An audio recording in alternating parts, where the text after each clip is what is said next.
Welcome! Today we're going to connect your Brother HL-L6400DW to a Chromebook computer on a wireless network. This video will cover multiple models and operating systems. Even though your machine may not match the model on the screen, the overall process will be the same. You will need to gather some information about your wireless network in order to connect your machine. You'll need to know the SSID or network name of your router or access point. And you'll need to know your network key or password.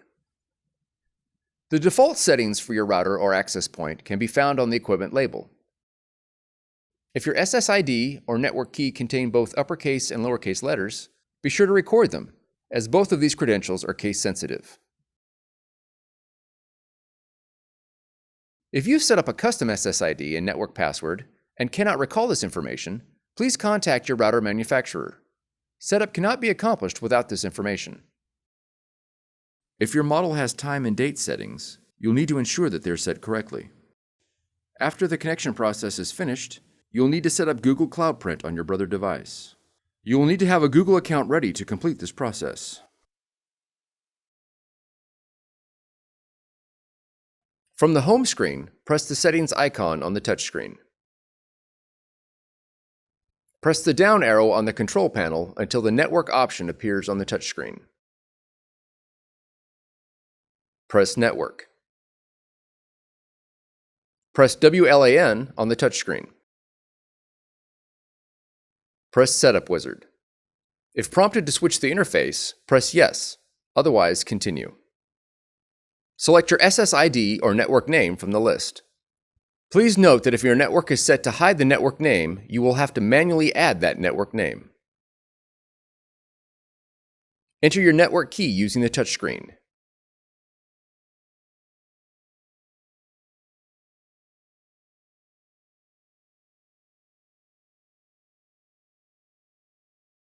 Confirm that your network key is correct,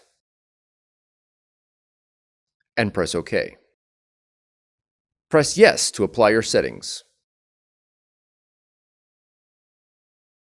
Once the wireless connection is made, press OK.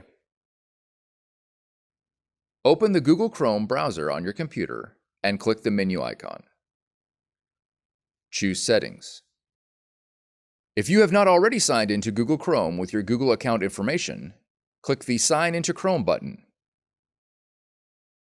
Now enter your Google email address and password when prompted. Then click Next. From the Settings menu, click on the Show Advanced Settings option. Scroll down to the Google Cloud Print heading and click the Manage button. Under the New Devices heading, there will be a list of printers on your network that are not currently connected to Google Cloud Print. Select the model you wish to connect and click Register. Click Register again to confirm your registration. If prompted by your Brother machine to confirm the registration, press OK. Your newly registered Google Cloud Print printer will now display under the My Devices heading. Your Brother machine is now ready for cloud printing. For more tutorials, FAQs, and videos, visit us at www.brother-usa.com. If you found this video helpful, be sure to subscribe. Thank you for choosing Brother.